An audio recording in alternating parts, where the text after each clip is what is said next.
I'll be celebrating my 8th anniversary in this upcoming April.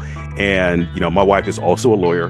And we sat down and we wanted to figure out, like, how can we, number one, obviously avoid the possibility of a messy divorce in the future.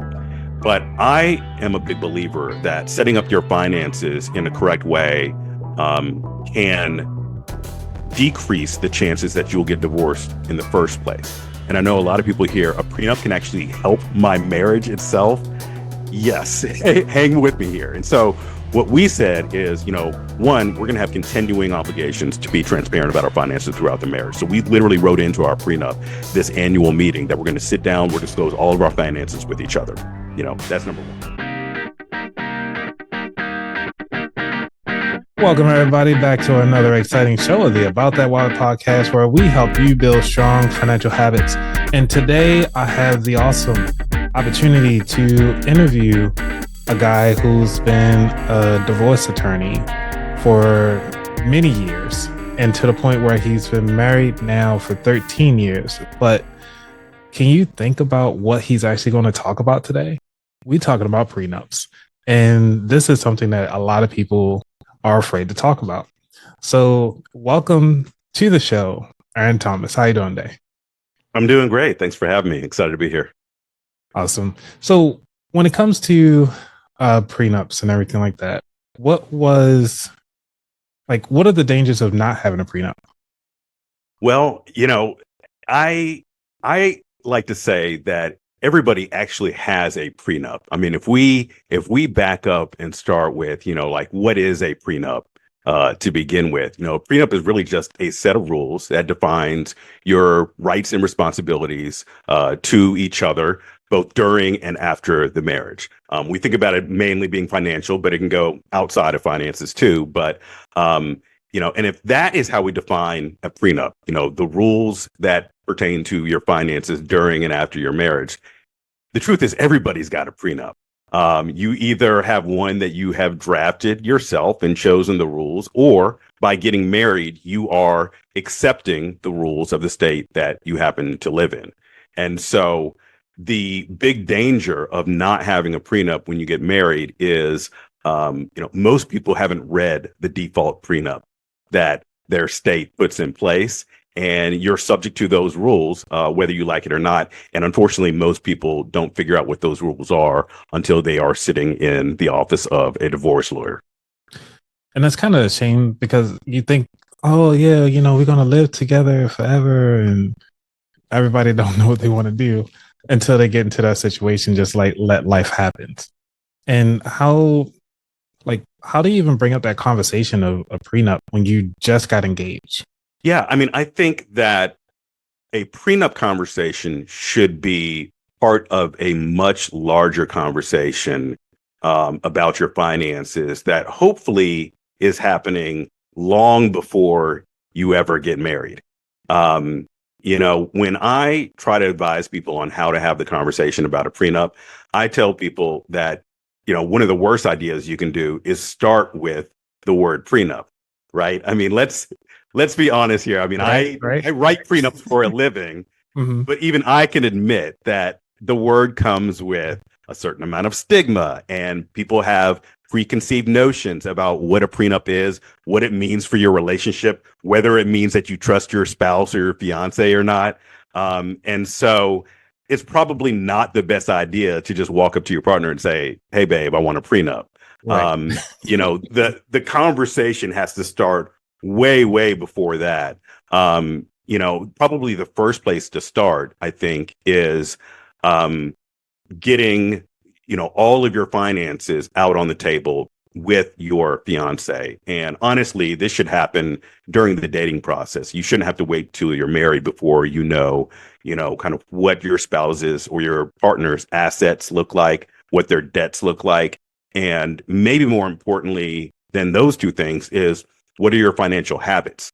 Are you the kind of person that carries debt on your credit cards, or do you pay them off, every month? Or do you not have credit cards at all? Are you saving for retirement? What's your investment strategy? Are you an S&P 500 index fund type of person, or are you have everything in crypto? And so there's a million conversations that should happen before you get to, the place of even discussing, a prenup. You got to, kind of get your financial lives out on the table and disclose them to your partner first. Yeah, because that's one of the things that my wife and I has always been, even before we decided to get engaged, like after we got engaged, we started talking about the prenup process. However, life happened.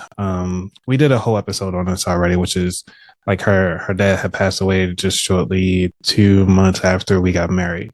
So we didn't have like a joyous wedding, I guess you would say, like most people do. It's just like we have a lot of family issues to deal with immediately after we got married. Even even before we even got tied a knot. That's one of the reasons why we had to move our wedding up is because of the family situation. So being financially naked, I actually did an episode on that in my very first season about that. And getting financially naked, I think it's one of the best things that kind of helped us to figure out who's the spender, who's the saver in a relationship. While we were getting serious, before we even started to have that conversation of getting married. So I know we didn't go through that typical process of going through like what they call it, the premarital counseling and so forth and stuff like that. What kind of tips? I know you said just kind of put the money out there and talk about it that way and talk about your habits. Are there preset questions that you already have that will be great starter questions to kind of get people to start talking about that? Yeah, absolutely. And obviously people can, if people really want to dive in, they can, go to my website. We got a free ebook. I've written an entire book, about kind of, how to go through the prenup process. But so, one step certainly is getting financially naked. I like to say that people have an easier time getting physically naked than they have getting fiscally naked with each other these days. But the conversation, definitely goes further beyond that. I mean, I think that couples have to talk about how do they want to set up their bank accounts when they get married. A lot of people assume that they should follow the path of what their parents or their grandparents did, where there was one bank account and everybody put all of their money in one bank account and all the bills were paid out of that one bank account. But that doesn't really work best for most modern couples because the world has changed since our parents got married. I'll give you an example. My parents got married in, the 1960s. And back then, it was very common for there to just be one bank account between the spouses when they got married. People got married in their early 20s. Their finances were very simple. Retirement accounts were nil. Student loans, people worked their way through school, something you can't really do today. Credit cards were a new thing, so they weren't that common either. And so putting everything in one bank account and paying all your bills from that seemed to make sense. Couples today get married in their 30s or later often. And people come into their marriages with 3 or 4 bank accounts each, 2 or 3 credit cards, car loans, maybe some equity in a house, maybe a small business. And their finances are just a lot more complex when they get married, even if they're not super wealthy, such that taking everything you've got and combining it in one pot is more often going to lead to, misunderstandings or worse, arguments. Or disaster. And so couples have to be very careful about how do they combine their finances and to what extent do they combine their finances. And so I think that couples should, keep some things separate, have their own spending money, have a bank account that's in your own name, have a credit card that's in your own name, and decide how are we going to pay the things that are truly joint and what expenses do we consider truly joint expenses? For most people, that's going to be your mortgage, your rent, your utilities, your groceries, things that you are literally consuming together. But there are going to be things that, that are separate. The meals that you eat out with your buddies instead of your spouse, maybe you want to think about whether those should be coming out of a joint bank account. And is that going to create, an argument? Or is it easier to portion off at least some of your income to have your own spending money so that you can do things, without your spouse, without having to kind of get permission or without angering your spouse? Because like you said, one of you has different spending habits. One of you is a spender. The other one's a saver. So yeah, those are all part of the conversations that need to happen. Yeah, I mean, there are lists of conversations in the book and some of the materials on my website, but certainly spending habits, saving habits, investment habits, what you're coming in with, your family's relationship with money. Are you somebody who's going to inherit $1 million down the line, or are you the kind of person who you're actually supporting your family or supporting aging parents financially? Yeah, all of those things come into play. The reason that I say start with disclosing all of your assets, put it down, and not just discussing it but putting it down on paper, is because when you see what your spouse has on paper, that is naturally going to spawn some of these conversations. Oh, you owe the IRS 20 grand. How did that happen? No judgment, but just, how did that happen? You've got this in credit card debt. How did that happen? Wow, you've saved a ton of money in retirement. When did you start saving? What does that look like? Why is that important to you? And then kind of follow that conversation where it goes. Yeah, because I think marriage is one of the things that we overlook when it comes to the business side of marriage. And that's one of the things I always think of marriage as a business. So can you, because I know you mentioned it a couple of times, can you actually explain that a little bit more about combining the business side of marriage versus just a lovey-dovey, like, hey, I love you, you love me. Okay, we happy now. But when the stuff hits the end, this is business. Yeah. I mean, great question. I mean, there are so many parallels between like a marital partnership and a business partnership. They are partnerships, and marriage, as much as we like to think about marriage as just being this relationship based on romance, if you really look at history, marriage has always been, kind of a financial partnership. I mean, you go back to think about, the tradition of a father walking his daughter down the aisle for a wedding.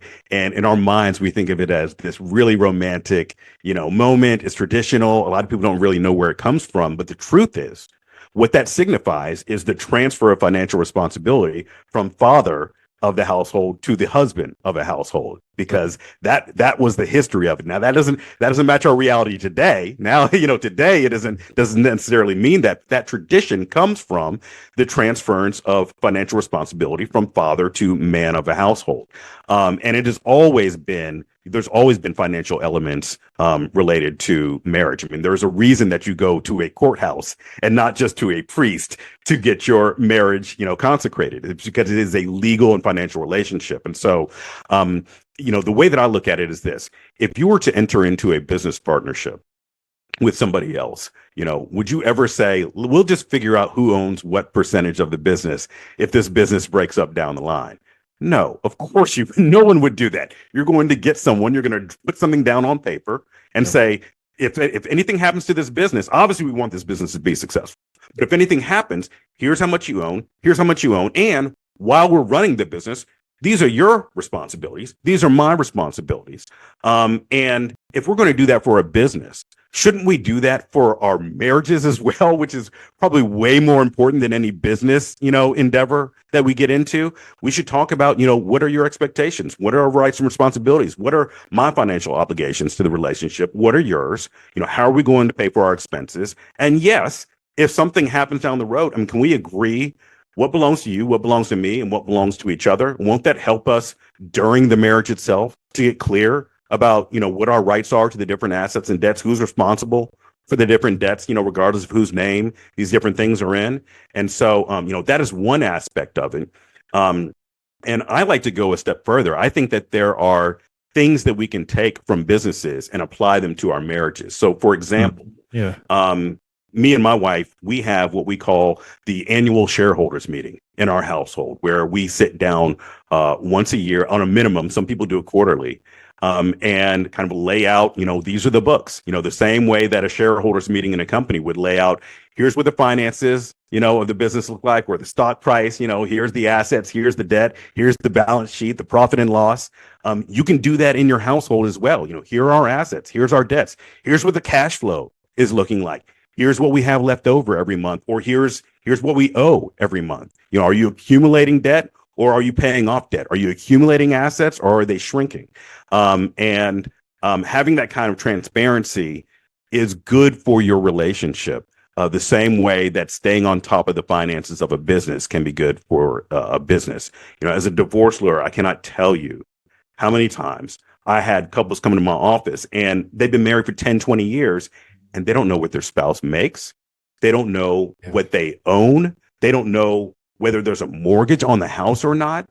And, for someone like, for you or me, people that work around finances and kind of, really nerd out and dive into these kinds of things, that's like unfathomable. Like you can't imagine, not knowing like where any of the money is or what your spouse's, financial situation is. But that is actually the norm more than it is the exception for people to not really have a grasp on what the household finances look like.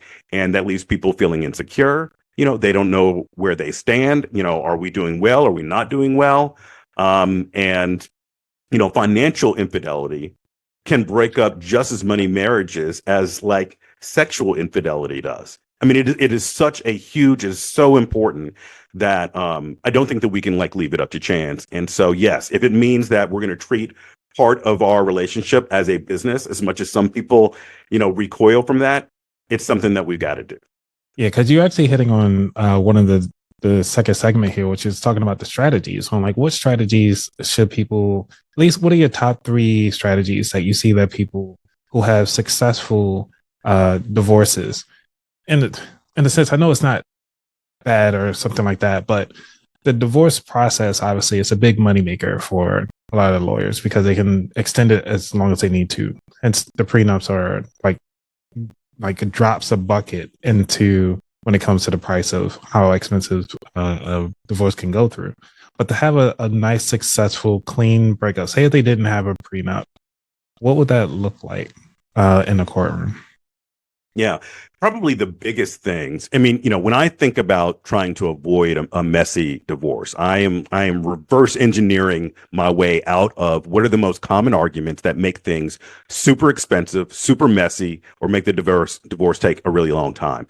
And the number one thing is knowing what the assets and debts are, because you can't divide your marital estate until you know what's in the marital estate. And so, some people think that they're pulling a fast one or they're doing themselves, like a favor by hiding assets from their spouse or kind of keeping, like their own kind of like cushion or secret account here on the side. But what that does is it means that the attorney on the other side is like, okay, we got to send out a subpoena to everybody. We got to go subpoena every bank we think that this person's ever walked into. We got to subpoena their employer. We got to find out where their direct deposit goes. We're going to take a look at their credit report.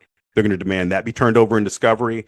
And, in many cases, the discovery process takes 6 months. So you're already adding 6 months of time and stress and paying lawyers that charge by the hour to work on your case just for people to figure out what are the assets and debts that are on the table that we're dividing here.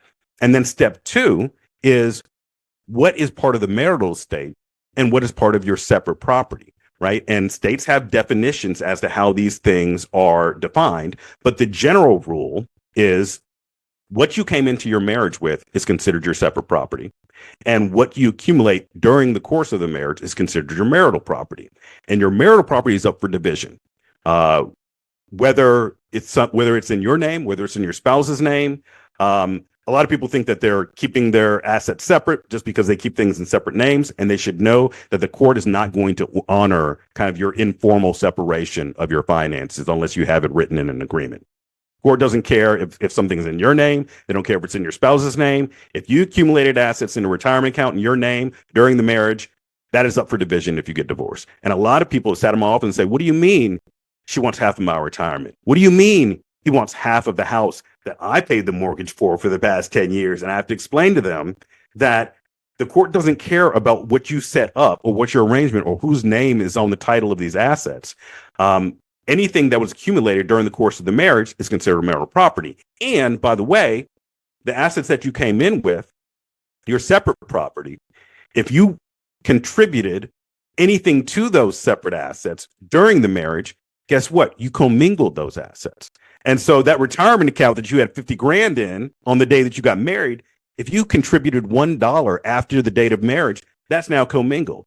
And how do you figure out how much of your retirement account is due to the assets you had in there before the date of the marriage versus how much of your current retirement account is growth that happened from the contributions you made after the date of the marriage. And now we got to bring in forensic accountants and other financial experts to figure out. And you can quickly see how a divorce case that may not be super complicated. You got 150, 250 grand of assets between the two of them. You say this should be simple. We don't have to have much. There's not enough to fight over. Certainly not to spend tens of thousands on lawyers.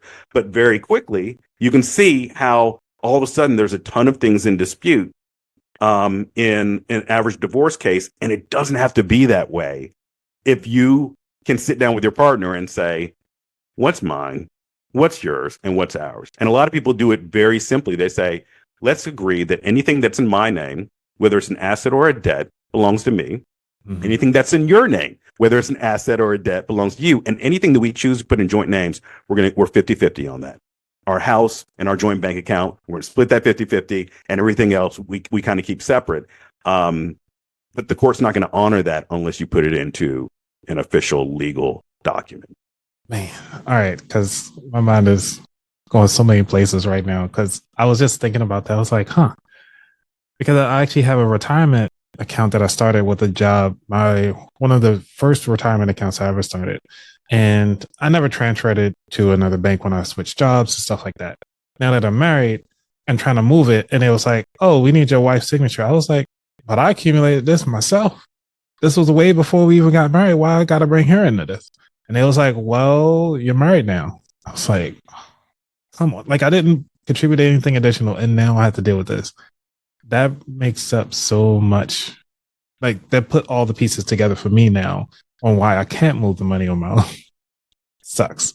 Yeah. You've entered a financial partnership that touches every penny that you have ever owned or that you will accumulate in the future. It is, the law looks at it like once the day that you were married, mm-hmm. that first paycheck that you earn from the day that you were married is considered marital income. It is no longer your money that you are earning. It is joint money under the law that you're earning. I call this the one paycheck rule.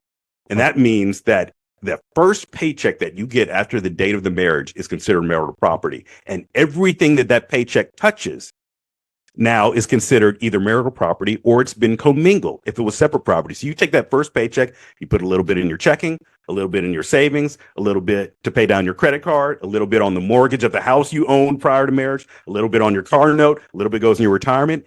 Everything that first paycheck has touched after the date of the marriage is now considered partially separate property and partially marital property. And it's a mess to separate out what's what, if ever necessary down the line, if you don't have a prenup or postnup in place. And so, people say, but I paid for this 100% from a bank account that was in my name only, that was funded with money that I earned. No one ever else touched it. And it doesn't matter because court doesn't care about title, who earned it. It's about whether, it was post the date of your marriage or after the date of your marriage. So it really is a financial partnership in every sense of the word to get married. Okay, there is a couple stipulations because I want to get into this before we start talking about the features and everything like that. Which is, there's a couple of them. I think I've seen one on Sex and the City when they had, I think the name was Charlotte, was going through and saying like, hey, I want to, with her first marriage, she wanted a prenup. And she had these stipulations in that was like up to 10 years, or if something happens within that 10 years, they can invoke it and she'll get a payout for, I think, a couple $1 million per year up until the time that they were married. I think it was a 10-year prenup, but something happened with 5 years in. And so they had to notify and she got paid out that way. Is that something that you can actually put inside a prenup? I've never heard of that before. Yeah, there are, prenups, the types of provisions that you can put into prenups are virtually unlimited. You can't put anything in there that is like against the law or against public policy, which is a little bit of a fuzzy word, but basically it means like something that the government doesn't want to promote. But certainly there are all types of provisions that people put. I'll give you an example of one that I've talked about previously, which is Michael Jordan's prenup. Michael Jordan has a prenup with his current wife. His first wife, Juanita, he paid her out something along the lines of $150 million in that divorce. And so he is obviously a billionaire today, and he has a prenup with his current wife that says if they get married during the first 10 years of marriage, she gets $1 million per year. If their marriage lasts at least 10 years or longer, then it flips over and she gets $5 million for every year that they've been married. And, people hear this and everybody has some kind of feeling about it. Everybody feels some kind of way about it. Some people are like, oh, that's good. Some people are like, oh, that's horrible. Some people think she's getting too little. Some people think that she's getting too much. But for them, it works because she's going to walk away a millionaire no matter what. Right. If they're married, they've been married, I think 9 years now. She gets going to be a millionaire no matter what. Right. So she is getting, a benefit. She's not going to be left destitute if they break up. But meanwhile, Michael Jordan's worth something like $3 billion now. I'm sure he does not want to have $3 billion up for grabs if he goes into a divorce courtroom and all of his things are getting commingled. He's got business interests and how you value, his stake in an NBA team. I mean, it brings into play all kinds of difficult questions. And for him, he gets the certainty of knowing I'm not putting $3 billion on the line. Like maybe I pay out 50 million, maybe I pay out 100 million if my marriage lasts 20 years, but at least I'm not paying out 1.5 billion, if something goes wrong with my marriage. And for them, it worked. Now, that kind of thing isn't going to work for you or me. Maybe you're worth that. I'm not certainly in that kind of zone. But on a smaller level, certainly we can decide, like what would be fair, if our marriages came to an end, can we at least agree on what would be fair so that we're not fighting about it at a time when we no longer like each other and the communication and trust and respect is at an all-time low in our relationship. So, but yeah, I mean, to answer your original question, you can put anything in terms of like timelines. Some people will use what we call sunset provisions, which is, okay, this prenup is in place for the first 5 years of the relationship, but if we make it past 5 years, then the prenup is nullified and it goes away. And it's just up for nothing. To me, that is the worst possible thing that you could do because, now you're putting back in play, all of the arguments that you could make in court in a divorce. You're taking away all of the clarity that the prenup provides in terms of what falls in my bucket, what's in your bucket, what's in the ours bucket. So I try to discourage anybody from putting, kind of sunset provisions that nullify a prenup into their document. That'll be interesting because a lot of people who, like you said, it depends on when they come into the marriage. Because like starting out with kids, you don't have much to really talk about.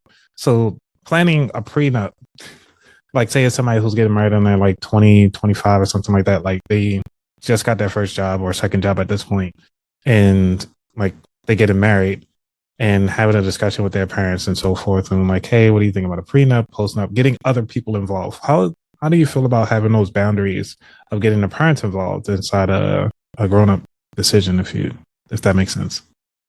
Yeah, it is not unusual for parents to be the ones to initiate, the discussions about a prenuptial agreement, particularly if they plan to pass some inheritance down to their kids, right? It is not unusual at all. I have people come to me and they're going to pass down, maybe a family farm or a family business to their child. And the last thing they want is for the family business that they've been working on for 30 years, 60 years, 100 years has been in the family for their child to go through a divorce and all of something that has been in their family, their bloodline is now being divvied up or potentially sold off so that it can be divided in a courtroom years in the future.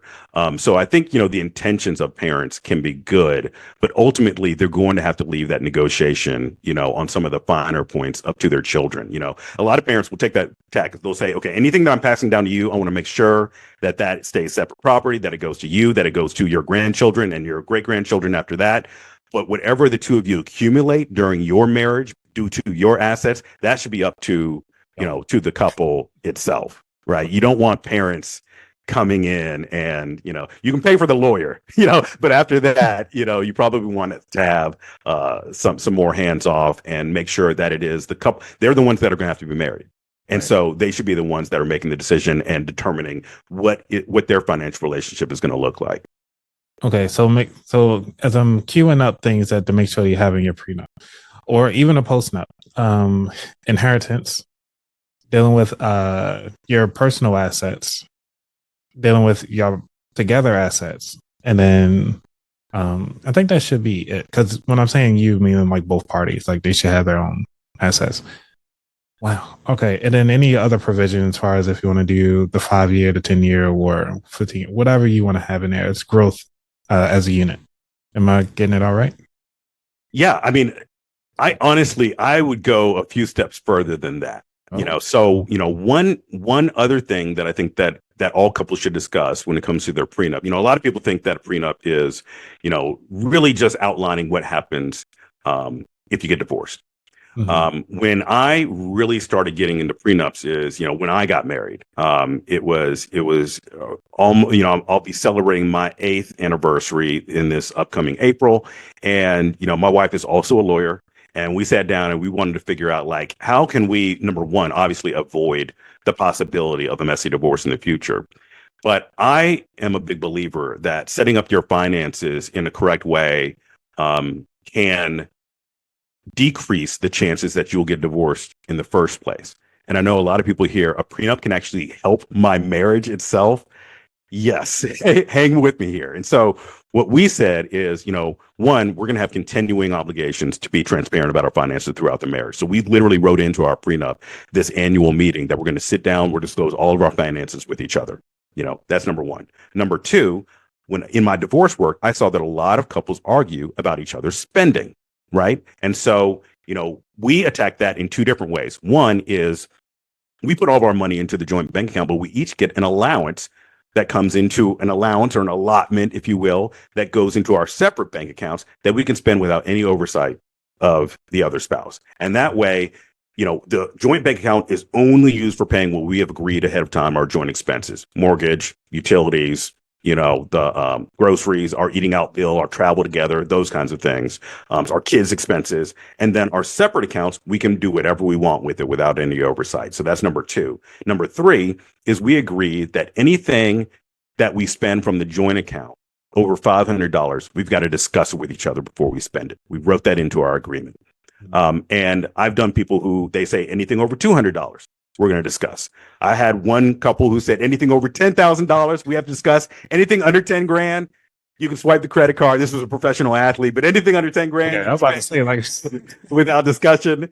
Again, I don't have it like that, right. but and in reality, my wife and us discuss things that are way under the limit because it has now become routine for us to have these conversations about spending in our household. If I'm spending something from the joint account, that impacts my spouse, whether I like it or not. And some people are like, oh, you got to ask for permission before you spend. No, it's not about permission. It is about mutual respect for each other.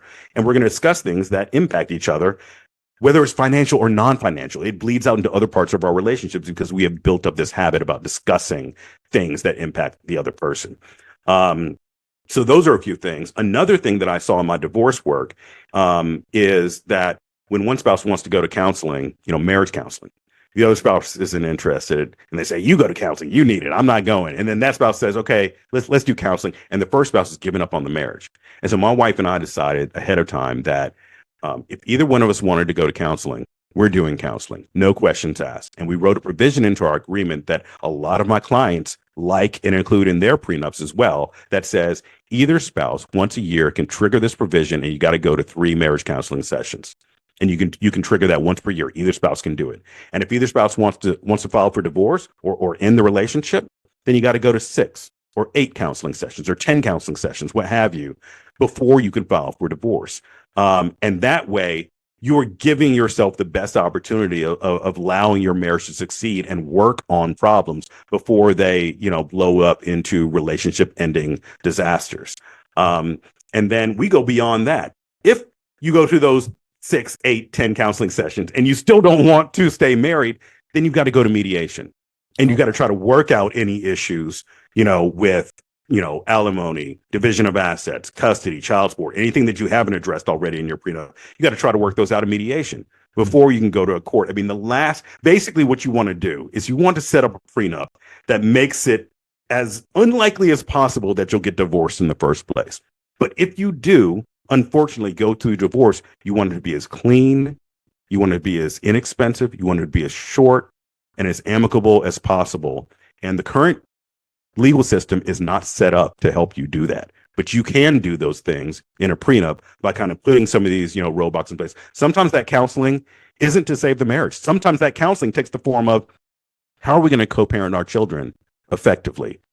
How can we divide our assets in a way that doesn't leave each other, financially destitute? Maybe now isn't the best time to sell our marital home, with the market the way that it is, or interest rates the way that they are. Maybe we can come up with an agreement that helps us both financially move on, and keeps more of the money in our pockets and out of the pockets of the divorce lawyers.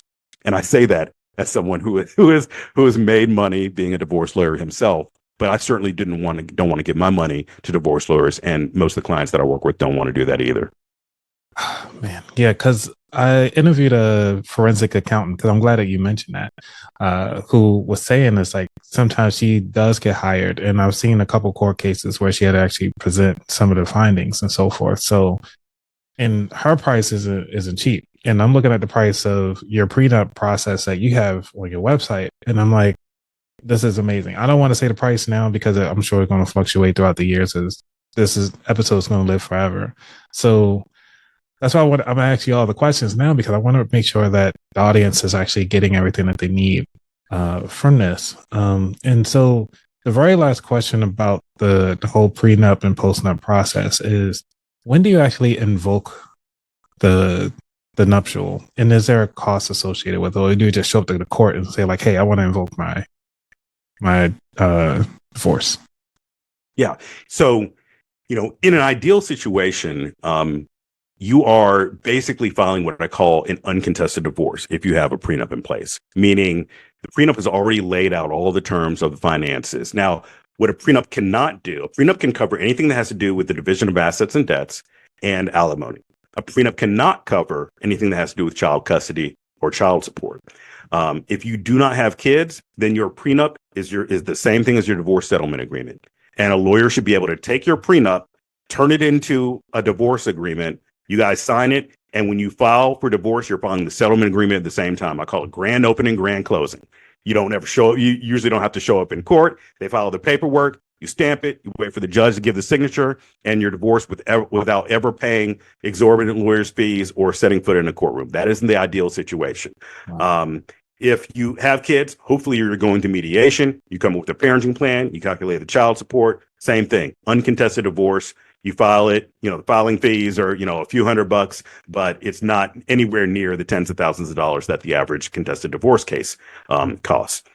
That's what it should look like. If somebody files, typically you're filing, the divorce decree again with a motion to enforce the prenuptial agreement. Hopefully there's no dispute over that. And again, it's very quick. Without a prenup in place, the average contested divorce takes a year. Yeah. In COVID days, with the backups in the court systems that have happened, I've seen the average creep up to more like 18 months. And the average cost of contested divorce right now, as we're recording this, is $15,000 per spouse, right? And so $15,000 per spouse. And it can go way higher than that. And the more money that you earn over the course of the marriage, the more there is in dispute. And all of a sudden, the more it is worth it to pay lawyers to fight over, if you think you can get 60% of the assets, 60% of 1 million is worth a whole lot more than 60% of 50,000, right? And so the better that you do, it doesn't matter what you have going into your marriage. A lot of people are like, oh, I'm not rich when I get married, so I don't need a prenup. Wrong. It doesn't matter what you have when you're getting married. It matters, what causes the cost of a divorce to go up is how much you've accumulated over the course of your marriage, right? So if you're going to make money in the future, that is a better indicator that you need a prenup than how much you have on the date that you get married. And so, I've seen prices of divorces go way, way higher than 30,000. I worked on one case where our client's legal fees alone over the course of a divorce that took more than 4 years, including appeals up to the state Supreme Court, our client paid over $1 million in legal fees on his own. The other side, I'm sure, paid that much. Now, obviously, they were very, very wealthy, but there is almost no limit to how much a divorce can cost when you start talking about, these kinds of numbers. And the more that you make, the more your divorce is going to cost if you don't have a prenup. And so the average, the cost of a prenup is a tiny fraction of the cost of an average divorce. And it's actually a fraction of the cost of the average wedding today. A lot of people spend a lot of money on their weddings. And if you are one of those type of people, then you should probably consider this as just another line item in the cost of getting married. Only, this is going to yield benefits long beyond the wedding day. And as you mentioned, wedding day, not the marriage, not the marriage itself. Right. Which is hopefully lasting decades and not hours. Yes. Like these celebrities. But we don't need to talk about them today. So the third segment here, which is features, this is about for you personally. Like, what skills or habits that you feel that will take you to that next level? Yeah. For me, probably the biggest thing is, and this kind of relates back to what we've been, talking about is communication, being transparent about where I am financially. I mean, probably, a lot of people's financial problems, I am no exception, have come when you put your head in the sand, right? The people who are, that bill comes and I don't even want to open it up because I already know I can't pay it. I can't afford it. I don't even want to look at it. I'm not even opening up the bank account. I'm just going to swipe the card and cross my fingers. And so, kind of like being honest with myself about, where I stand, forgiving myself for the mistakes that I've made in the past, recognizing that I am where I am, and using that information to plan for the future. If you're with a partner, getting aligned when it comes to your finances is probably one of the best things you can do for your relationship. I mean, you already know that, money is one of the top things, if not the top thing, that couples argue about. And so if you can eliminate that as an argument, you are improving your relationship right off the bat. And so open lines of communication would be my number one tip. Nice. Okay. Number one tip, and also for yourself too, right? Like, you got that communication open. Yeah, I got to communicate to myself. Is there anything you want to say before we get into the final four questions? Leave the audience with. One thing that I would say is, a lot of people, say, oh, I can never bring up a prenup. I can never bring up, a postnup if you're already married. And, one, I think that there is a way to do it. I think that you can, you can talk about what it is you want to accomplish first. When we talked earlier about not coming out the gate with, the word prenup or postnup with your partner, I think the correct way to do it is to start off with, what do you want to accomplish? Can we agree on some ground rules for our relationship? Can we agree that we should be transparent with each other about what we're coming in with, assets, debts, put it down on paper? Can we agree, how we're, if we're going to have a joint account, what goes in the joint account, what's paid from the joint account, how we're going to fund the joint account, rules on spending for the joint account. Can we agree what's mine, what's yours, what's ours? Do we agree my car's mine, your car's yours? Are we 50-50 on the house we own together? Like these simple conversations, can we agree on those things?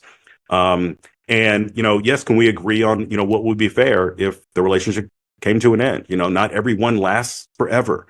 And, it's not going to jinx our relationship just to have, a hypothetical conversation. And so, for the people who are just, they're not going to get a prenup or a postnup, or their spouse is just never going to get on board, the stigma is too much to overcome. I think that it is still very powerful to go through the process.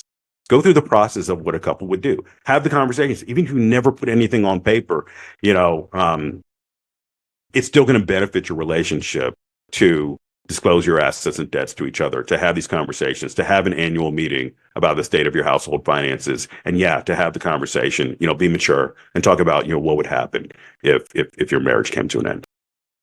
Now, this brought up one last question that I think is really important, which is, say if somebody's dating and then they brought up the terminology of prenup before marriage and that person says no, but they really like them. Should they just go ahead on and just cut the relationship immediately and move on? that's a tough question. I mean, I think that certainly there are things that you can do to try to protect yourself. If your spouse is just absolutely a no on the prenup or postnup, they're a little more difficult. They're not 100%. They're not foolproof. You can still end up in court. But something is better than nothing. You can still have conversations and try to get on the same page. You can get some of the benefit of a prenup by having the conversations, getting on the same page.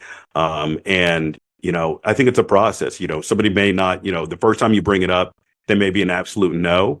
But as they, as you get on the same page, as you get more aligned on your finances, maybe you get them to listen to this podcast, that we're taping right now. And, people may come around over time and realize, I mean, the public perception of prenups, like the boomer generation, like 3% of them got prenups, and, millennials, Gen Zers are, open to prenups, more along the lines of 40 to 50%. The interest in prenuptial agreements from 2010 to today, so we're just talking about less than 15 years.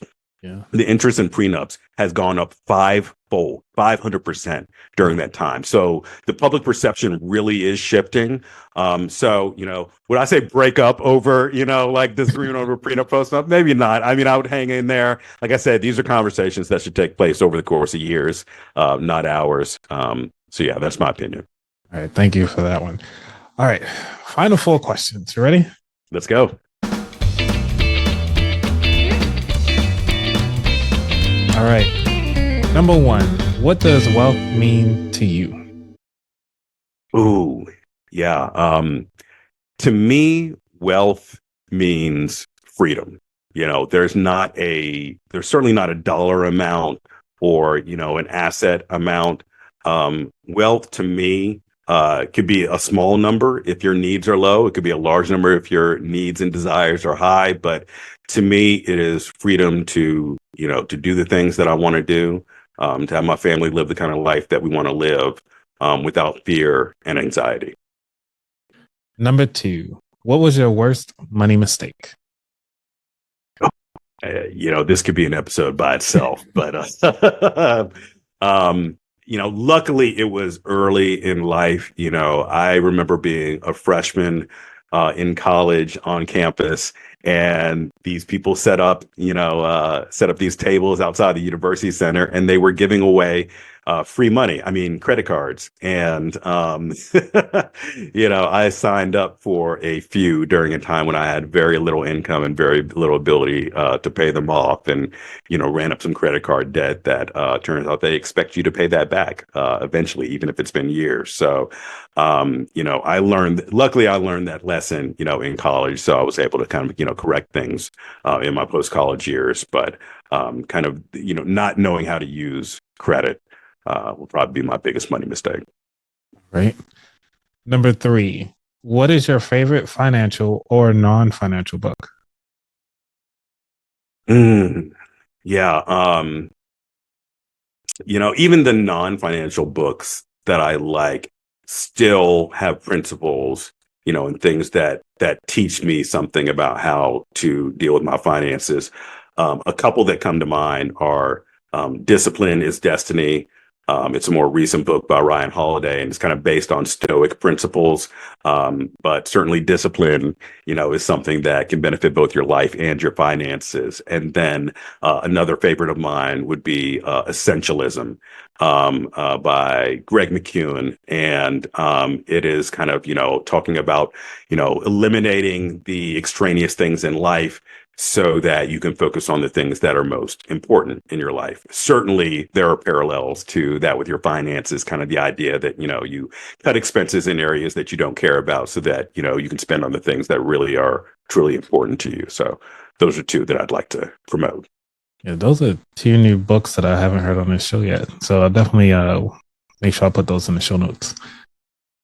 Number 4, what is your favorite dish to make? Yeah, fun one. Yeah. So I make, I think a pretty mean turkey chili that is, just spicy enough and good. And especially in the colder winter months, really hit the spot. good for you, and not too hard to make. Nice. Yeah. If you can send me a photo of it, I'll definitely try to make sure it gets to the edited portion of this. If not, I'll make sure it's shared out to the community. Oh yeah, let's do it. Yeah. So the very last question of the show, which is, where can people find out more about you? Yeah. Thanks for asking. So people can find out more about me, about the prenups, watch videos, watch podcasts, download the free ebook. They can do all of that at prenups.com. There's also a link to my book, which is on Amazon, called The Prenup Prescription: Meet the Premarital Contract Designed to Save Your Marriage. Links to all of that is on the website at prenups.com. You can also follow me on social media, Instagram, TikTok. I am Prenup Guy. Man, that's awesome. The prenup guy. I love that. So thank you so much, Aaron, for coming on the show. We had thank you for actually having this extended show, because this is a tough topic that a lot of people are just afraid of having those conversations. And I think with everything that you laid out, have made life a little easier. And for those people who are just afraid to have those conversations, they can actually start listening to this episode and actually play this back for a loved one and sit down and actually start talking about the things that they want to have in their prenup. And I just want to thank you for all the things that you're doing for not just yourself, but actually sharing your knowledge and your expertise with the community. Thank you. Thanks so much for having me on. It's been an honor and a pleasure. All right, everybody. Y'all be safe. I'm out. Peace.